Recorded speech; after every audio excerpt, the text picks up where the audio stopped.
Welcome everybody. This is going to be really special because we're about to share something together. The worst 40 minutes of my life, the most humiliating experience of my life. You will all be able to say, you were here. And some of you got a front row seat. Hey, Paul. Enjoy this, because how often you get to see someone crash and burn and embarrass themselves. It'll be a great story to tell your kids and your grandkids. So let's do this. Okay, here we go. We're gonna do this. You're seeing that thing? Okay, here we go. Okay. Hypothetically, let's say you got Maxon 1, or maybe you read Giant Complete. But getting to know all that's there is a daunting feat. All the tools, so many of them, 137. So I'm going to introduce you to your new slice of heaven. Here's what we're going to do, and it's going to be fun. We're going to go through every Red Giant tool one by one. And actually, though, there's one more, bro. We cannot forget Maxon Studio. Right, I'm behind. That's the one more. There's the Maxon Studio. We can't forget. I tried to skip it, and then it was like, no. So in my limited time remaining, I'll do my best to be entertaining. You're going to learn a ton, so just let it flow. Are you ready? Here we go. Red Giant effects are in 11 categories, organized and sliced up like the victims of Jason Voorhees. First on our list might be most fun of all, particles in 3D with trap code particular, y'all. Particles are great when you need a bunch of somethings. A bunch of birds, a bunch of rain, a bunch of emojis and pain, a bunch of fire, fog, or stars that twinkle. They come in regular or in Rocky and Bullwinkle. Particular makes gorgeous this and gorgeous that. You can pull anything you want out of this magic hat. But if you want your particles to remain static articles like the stone kid in a dorm, then you gotta use form. Form is for graphics, VFX, and blocks. Form can do everything, and your parents would say form rocks. Now, mirror is a tool most don't understand, like Fresh Prince's parents before showing Chris Rock his hand. Mirror makes 3D in AE seem easy. With shaders, displacement, you won't miss that half D. Get it as a math joke. I shouldn't do a math joke, it was stupid. Mirror can take a plain old plane and make Simon Walker say, mate, do that again. Mirror takes a grayscale map of noise and makes a 3D landscape, which fills me with joys. But if more powerful 3D is your thing, then I got the digits of the tool you should ring. We call it Geo, like the Matrix's Neo. And if you take that red pill, you'll make noises like, wee! Oh! That was a stretch, it was good. OBJ, 3DS, FBX, C4D, take your pick of formats, DAE, OMG.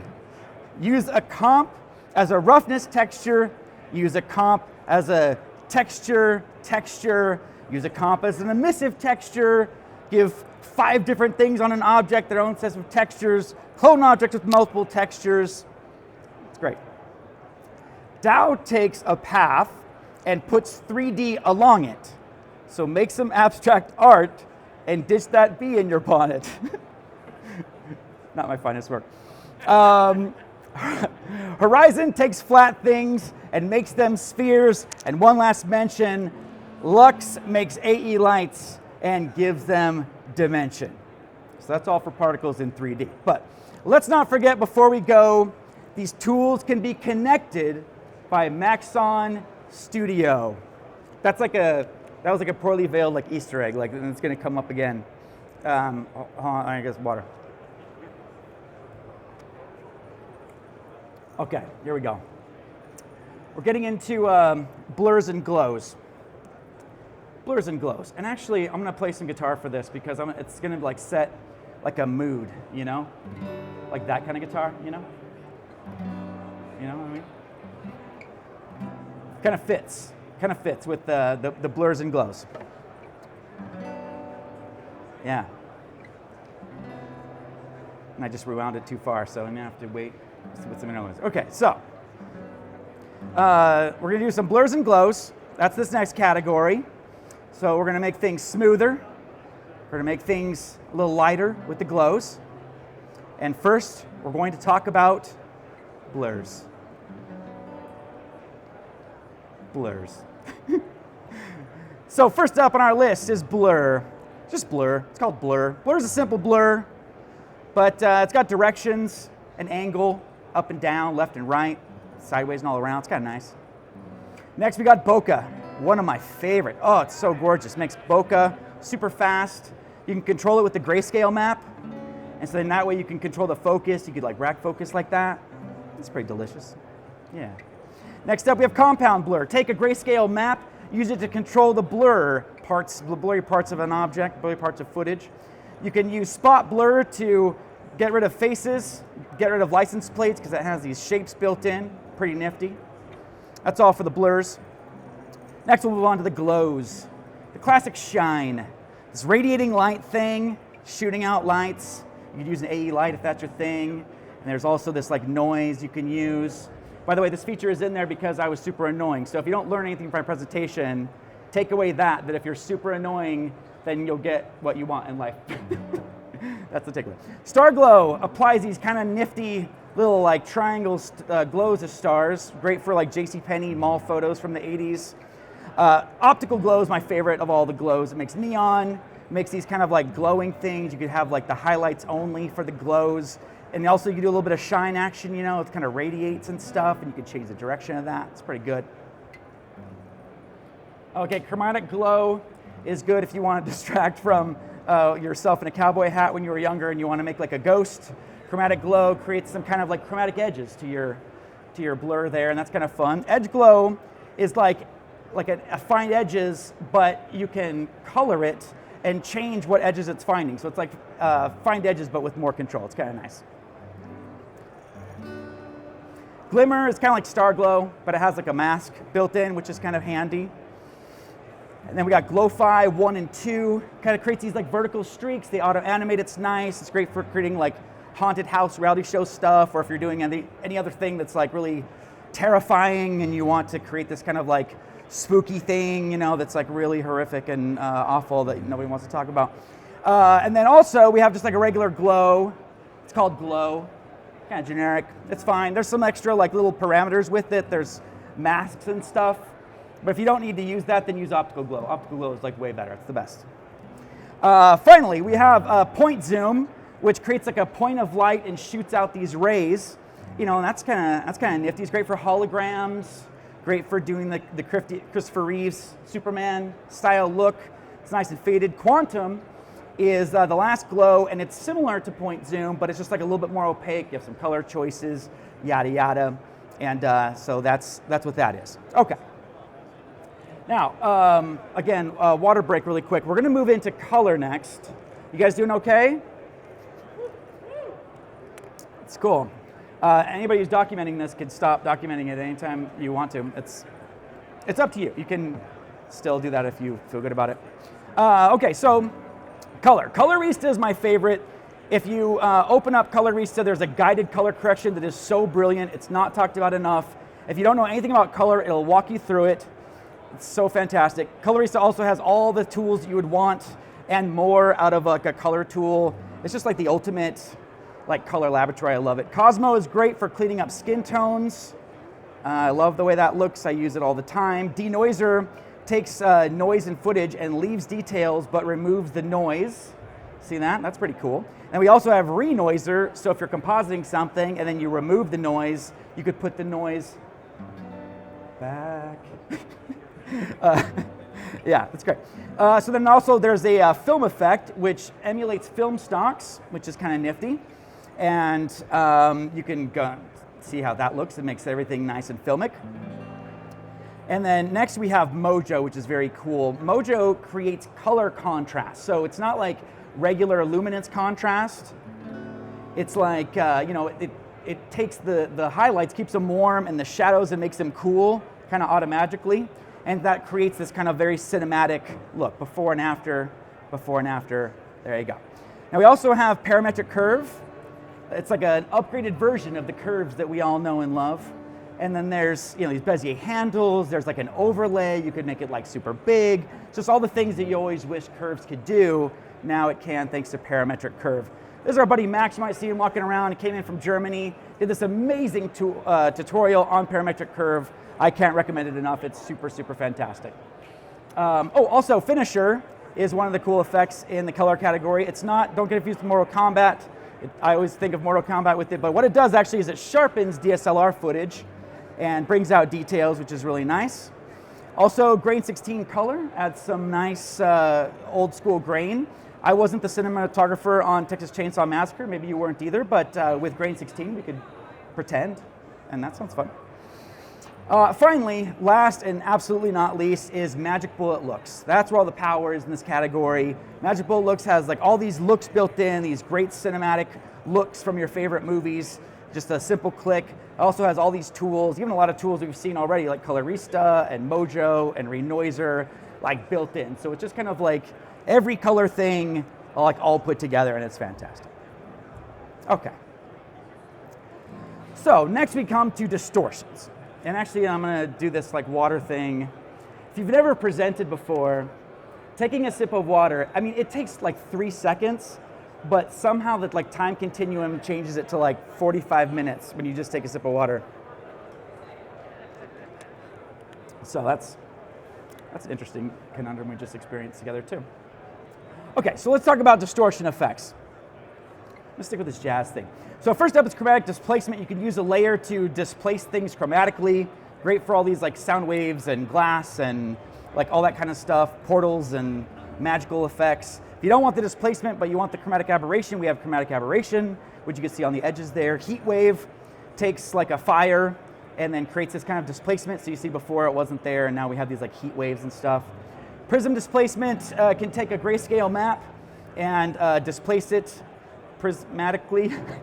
And so then there's, displacement stuff. RGB separation is a little more simple for separating the color channels. So I like making things loud, just a little bit of separation. Or if you want to get like that Andy Warhol effect, you can do that. Okay, now, really quick, before we go on here, I'm going to cue this back up. I'm going to do some water while we review prism displacement. And the next one is a fun one. I think the next category of effect is probably everybody's favorite. It's the ones I think that get talked about the most. It's a real crowd pleaser. Stylize. 1, 2, 3, 4. Chroma Town. Blur effect combined. Ecto makes auto animating noise. Electrify makes auto animating sparks. Glitch makes transmission artifacts. Holo Matrix makes the best holograms, but it can also simulate all kinds of screens with glitches and scan lines and all kinds of things. No Light Factory makes great lens flares, even though you'd be better off using real lens flares. Long Shadow does just what it says, but simple. Luster creates a reflective sheen. Multitone makes duotones or tritones. Overlight makes light leaks effects. Shrink Ray makes everything tiny like your Godzilla. Sketchify, a tool for making sketches and tunes. Analog is like an old television. AV Club is like a low-budget vintage. Carousel for making 1960s flashbacks. Misfire for damaged celluloid. Noir for making colorless celluloid. Jess takes you back to the 80s. Retrograde, my favorite tool in this bunch. It makes vintage home movies with the Wonder Years touch. Dither makes dot patterns like GIFs and computers. And we got 5 different kinds of those dithers. We got error, diffuse, halftone, ordered, threshold, and custom. Texturize applies built-in textures to footage. Texturize motion has stop motion built in. Nice. Thank you, Lily, for helping me out on that one. Lily Babb, everybody. Lily Babb. Lily Babb made that so much more fun. Okay. Now I lost my place. I couldn't hear the drum thing, so that was off. Yeah, well. It's okay.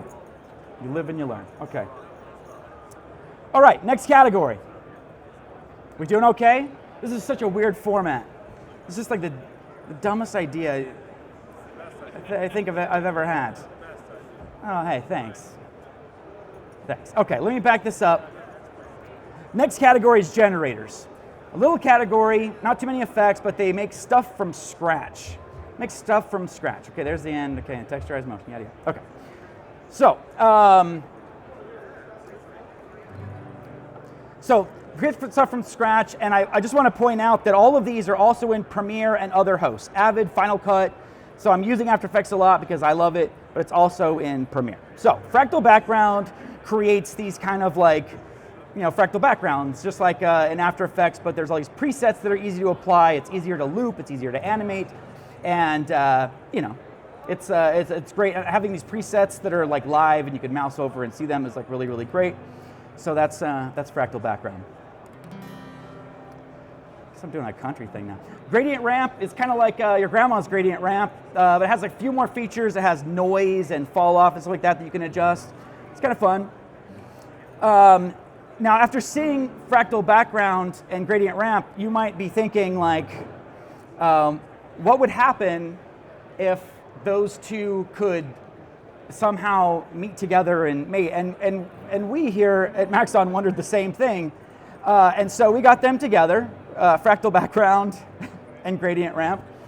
And we helped them tie the knot. You can't really see it, but it's fractal background and gradient ramp. And their like love child that they created as part of this is a soft gradient background.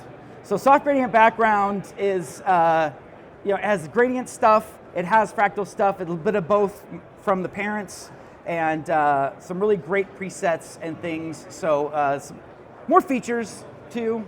So it's a fun one to check out. Also, I'm an Adobe certified expert in Photoshop, and I have been for like 25 years. So like, let's not like spread the word that I did this Photoshop job, so I don't get outcast, because this is a rough and dirty thing. Look at that family though, isn't that beautiful? I think it's beautiful. Okay, next one up is Spectralicious. Spectralicious not only has a great name, but it's a fun gradient tool. 6 stops that blend together or don't blend together. So you can create some great little tie-dye patterns and things like that. It's kind of a nifty effect. And finally, in the generator category, we have turbulence noise. Turbulence noise. It's kind of like fractal noise, makes grayscale patterns, but there's a few noise types that we're not used to as fans of fractal noise and After Effects that are worth checking out. Also easy to animate, also browsable presets, and all those things that we loved about fractal background a minute ago. Okay. As we move away from the generators, I just want to remind you again that we have Maxon Studio here. All these things can be connected, all these tools we've been talking about can be connected and work together in Maxon Studio, and actually all the graphics that I created for this project were from a template, a capsule from Maxon Studio, and I tweaked it, edited it, and it was like really quick. I mean, there were a lot of them. There's 137 of them, so it wasn't that quick, but I mean, it was very, very fast to be able to like just make these capsules and tweak them very quick, which is really nice. Okay, next up is motion graphics.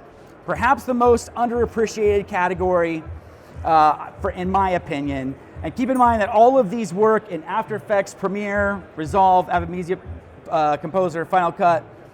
So we have 3D Stroke, which takes masks, tapers them. We have Echo Space, which makes copies. You can control the copies. We have HUD components for making user interface stuff. And you could tweak it, it's completely customizable. If you've ever tried to make an arrowhead in After Effects, and put in like a line and then put an arrowhead on the end of it, it's so much harder than it needs to be. So the line effect solves that problem, and line is one of my favorites. Logo motion creates automatic motion that's really high quality. It's eased and stuff. Progresso is great for creating like knobs and progress charts and things like that. It's really handy. We also have an effect called reframe, which is great for picture-in-picture, but there's also like animation and strokes. A ray gun is kind of like a 2D version of the cloner in Cinema 4D. And we also have symbol mapper, which creates symbols, or you could take your image and turn your footage and turn it into symbols or numbers or letters or some combination of them. Okay. So, full disclosure, this next category is going to be an interesting one because I can't hear the audio, and there's like a robot voice that I debated using because it's so cheesy, and I went with it because that's kind of how I go, and then I can't hear any of it. So there's going to be a robot talking, and I don't know what's going to be happening. This is going to be really amusing or scarring for some of us. So there's a category called text effects, and we do things with numbers and letters, and it does really cool things. The numbers effect can animate like time, temperature, currencies, and it gives you a lot of options. And then there's code, you know, that's already built in, screen text. I love screen text, by the way. Textile makes like spreadsheets, like graphic data, which is really fun. We also have title motion, which creates intro and outro motions for titles, which is pretty cool. We also have typecast, which is kind of like the text animation engine in After Effects, but a lot easier. Types characters on screen, makes that process easy, gives you a cursor and stuff. And finally, thank heavens, we have typographic for when you need like animated text elements, which was a lot cooler before Maxon Studio, but Maxon Studio kind of handles a lot of that stuff now. Okay.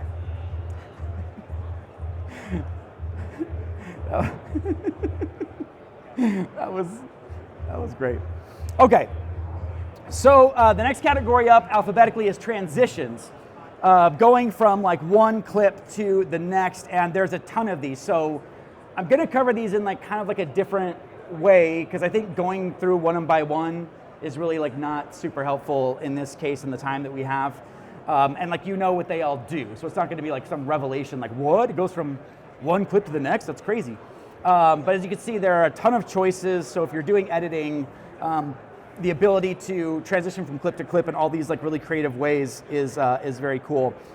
These are also in Premiere, but keep in mind that they work differently in Premiere, these transitions, than they do in After Effects. So if you're in Premiere, you can just drag and drop them on a clip, just like the way you would any other transition, and then it's just like that, bada bing. You just drag and drop it, and it transitions. If you're in After Effects, you have to animate the mix value, like by hand. So it's definitely easier to do this in Premiere because it's drag and drop. Now, another thing about this that's really cool, that's good to be aware of for the transition category, is that there are a lot of like buddy effects, which is kind of interesting. So like if, like for bokeh, for example, there's a bokeh effect, which creates bokeh. There you go, see that? And there's also a corresponding bokeh transition. And sometimes they do something very similar, such as with bokeh and bokeh transition, where they both make bokeh, just the bokeh transition effect kind of blows it up a little bit more and kind of blossoms and blooms the bokeh a little bit more. But then sometimes they don't match, so they're like complements. So like carousel and carousel transition. Carousel, I'm getting ahead of myself. Or myself got ahead of me? I'm not sure how to phrase that. So carousel is like this vintage footage look, right? But then carousel transition is this corresponding thing which creates these old school slides. So then it doesn't really look like the same thing, but they're meant to be used like together. They can kind of like complement each other. Another pairing that that we'll see here is VHS. So there's like a VHS effect to create this VHS look on footage. There's also the VHS transition, which creates this kind of like static tracking thing that can go to the next clip. So you can use these effects and the corresponding transition together to create some nifty effects. Okay. Folks, we have 2 categories left here, and we still have a lot of gems to go, but we're on the home stretch. We've almost done it, and we could almost begin the process of recovery. Okay, so the next category is utilities, and this is kind of like a grab bag of tools that kind of do like a bunch of random miscellaneous things. So the first one is extremely cool. It's sound keys, and what it does is that it can look at different audio frequencies of an audio clip and then generate keyframes based on those frequencies of audio. So then you can control other aspects of like layers or whatever by these keyframes that sound keys creates. So that's a great highlight of the utilities category and what the utilities category is capable of. Okay, the next one is grow bounds. So a lot of times, if you have a tiny layer like this that has small boundaries or that has an alpha channel inside of it, and you apply effect to it, it's kind of like limited by the boundaries. Maybe that's what you want sometimes, but sometimes you want it to be able to grow beyond the boundaries. And so then you apply the grow bounds effect before the magical effect or whatever that you have that you want to go beyond the boundaries, and then crank up that value, and then there you go. Then you have the grow bounds working for you. Okay. Next up is camera shake. So I have this stock footage that has a locked off camera, as you can see, and the camera shake effect simulates camera shake, as one would think, and you can do like handheld like this. It's like a very gentle, subtle effect, but it definitely feels natural and handheld. It's very swaying, so it's kind of nice.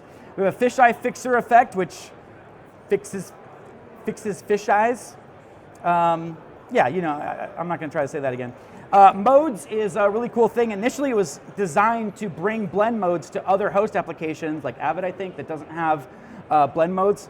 But it ended up being kind of like this recipe, this like way to create your own blend modes, which is kind of fun. There's also picture-in-picture, which is kind of like a watered-down version of Reframe. But if you want more power, then I would use Reframe. Socialize is a great tool for doing social media content because you can like scale things at a different aspect ratio, crop them, move them in a really easy and simple way to kind of like audition how you want your footage to show up in that way. And we also have unmult, which removes black or white backgrounds, typically from effects footage for compositing, but it's a great little tool to have in your disposal. Finally, we have palettes, which allows you to recolor your all your footage with a specific palette. And it has this group of palettes that it comes with, but also it can understand like almost any palette format that you have, like anything that's out there. It's really incredible. So that's a fun one, palettes. It's a new one too, so it's a little baby. Okay. So moving on to our final category, folks. The home stretch, we come to, last but not least, VFX.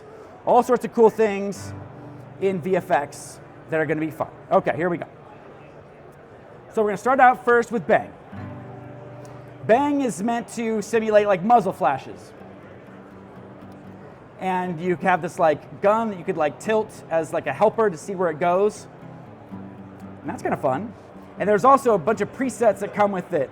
So there's like muzzle flashes and other things I don't understand about guns that you could make it do that are very realistic. Mildly terrifying, but it's really exciting that you can do that from scratch. Look how good that looks. There's also Kingpin Tracker, which is like a planar tracker that's really smart. So you can track things, but also you can like attach things to the tracked things in ways that are very difficult to do without Kingpin Tracker. I should say very difficult for me to do. There's another effect that's called Lens Distortion Matcher. So if you try to get like that logo we just saw onto footage like this that's distorted, it's very difficult. So Lens Distortion Matcher will go in and it will like understand the distortion somehow and then kind of like undistort it so you can put stuff on it. And then you can see your final comp, and it's all good. Primac Keyer is a keying tool that does a lot of stuff automatically for you. As you can see, there's tools here to remove extra spill. Real Lens Flares is an actual lens simulation tool, which is really fun. And like there's dirt on the lens, you know, and there's all these like dirt textures that it comes with. The different components of the lens are simulated. It's a really high-end tool that I recommend checking out. We also have reflection and shadow, and they both kind of work similarly, so I just wanted to cover reflection, but you could adjust these little point things you can see here, so you get the reflection exactly how you want. You don't have to mess with like 3D layers or any of that kind of stuff, but the best thing is it has like these displacement layers, so you could use the layer as its own displacement layer, so then it's like procedural. So these like waves that are coming in are displacing the reflection. So then as I play this back, you're seeing it just kind of like updates in real time. That's nifty. I mean, I should have done more with the opacity, but we'll just pretend that didn't happen.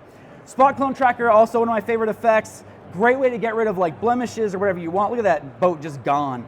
And you basically just tell it what you want to get rid of, where you want to get the information from, and then it tracks it for you. It's amazing. And then you could audition later and be like, oh, maybe I want to get the texture from this thing, and it blends the lighting and color. It's so great. Okay, SuperComp is the real powerhouse here. SuperComp is the ultimate compositing tool for After Effects. It gives After Effects a lot of power that it doesn't usually have.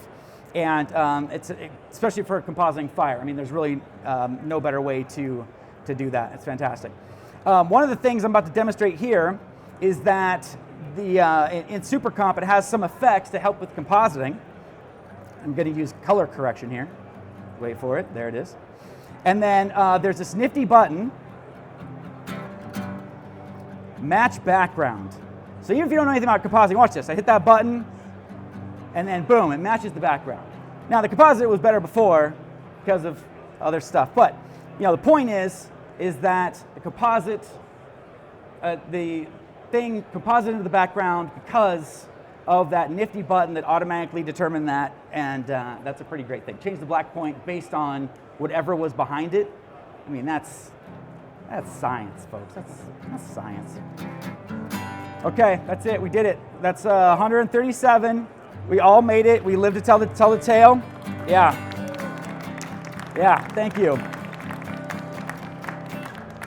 Please remember before you go to the rest of the NAB show. It's all connected by Maxon Studio. Connected by Maxon Studio. Connected by Maxon Studio. By Maxon Studio. By Maxon Studio. By Maxon Studio. Thank you, everybody.